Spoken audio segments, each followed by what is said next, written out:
How's everybody doing today? I am behind a real asshole here. Left about probably 50 feet between him and the car in front. Just trying to pull out from that side street there, and this asshole, literally, I'm not kidding, it was 50 feet, and he was creeping forward a little bit, and I don't know who's in front, but he hasn't moved an inch here. What? These... You know what? Fuck this. This asshole. Fucking asshole. This guy's not much better. What the hell? What? I realized that we're getting some rain and yada yada yada, but come on. Anyways, I've been told that I need to settle down when in the car, but I'm sorry. I have road rage. Not dangerous road rage. Just the kind of road rage where I hate other drivers. And I'm going to say whatever I want about them, because here in America, freedom of speech trumps your opinion of me. Anyways, so we're finally getting a regular amount of rain, and it feels good in a way because my grass isn't ridiculously brown. I mean, it still is a little bit. And then it sucks because I'm going to have to mow the lawn here pretty soon. But at least it's starting to rain more now. We're still below our average. But so anyway, some things going on. Hopefully next week I'm going to be doing a video on removing the alternator, replacing it. I've already done it, but I've been asked several times, hey, can you do this? No problem. More than willing to do that. There's some other things that I need to get to. My relief valve on the gas tank is still kind of fidgety. It'll work for a couple weeks without a problem, and then I'll have a problem with it. It'll do the check gas cap thing. That's an easy fix. So, and the part is only like 17 bucks. So I will go ahead and get one of those, get it installed pretty quick.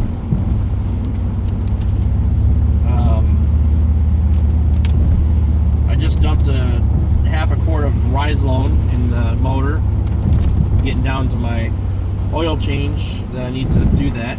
So went ahead and dumped some Rizlone in there, and that will definitely free up any of the crap that's left over from my last oil change. Hopefully keep those lifters going. I've noticed that the longer I go from where I changed my oil till now, the lifters are starting to get louder and louder on startup. That's something that I've noticed. Even with as warm as it is, they're still tapping a little bit on startup. And it didn't do that at first with a fresh oil change. So I added some Rizlone. You know, it takes a while for that stuff to work through. You're not supposed to have Rizlone in there as your primary lubricant by any means. But it's something that you want to add, a good 100 to 200 miles or a little bit more before your oil change. And what I used to do, what my dad did, and what a lot of people do, but you've got this group of skeptics to say, oh, you shouldn't do that. Transmission fluid. It is probably one of the best detergents that you could possibly put in your crankcase. Now, it's not going to work for everybody. That's the thing. It's like there's no one size fits all, but transmission fluid is definitely a detergent. It's cheap, and you just drop it in your crankcase, and it'll be good. It'll really clean out the crap that's in there. And really, transmission fluid is kind of the standard, I guess, detergent. Now, Rizlone and those, Seafoam and so on, they do a little bit extra. But I used to do that with my Blazer, my 84 Blazer. God, that guy, you guys can't see. That asshole in that truck that I was talking about.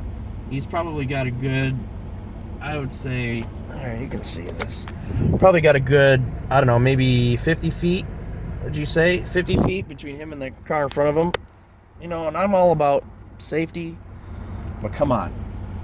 That's way too much, all right? Because then what you're doing is you're creating a problem with you not getting up to the light in time for it to change and whatever. Anyways, so transmission fluid, I used to put a half quart of transmission fluid in the motor right before an oil change, about 150 miles or so.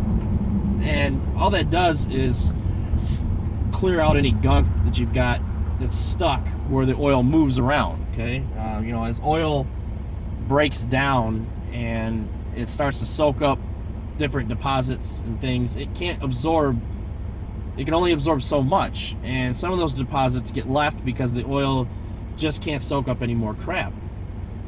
So you add the transmission fluid in there, and that will move the crap that's stuck and get it flowing through, and hopefully your filter will then pick it up and hold it. Wow, what an asshole. What the hell was that? He's fucking paying attention to his fucking phone or girlfriend or whatever he's got going on. Yeah, Mr. Speedy. You guys see that? You obviously saw that. I got it on camera. He almost ran over that jogger because he wasn't paying attention. I thought he was going to pull out in front of me. What a dick. So anyway,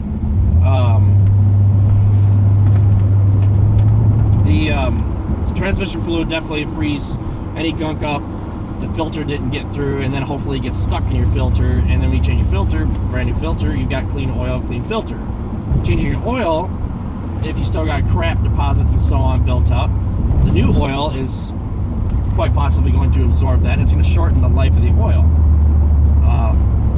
It's definitely not something that any of your owner's manuals or websites or anywhere else are going to say, oh yeah, before an oil change, do this.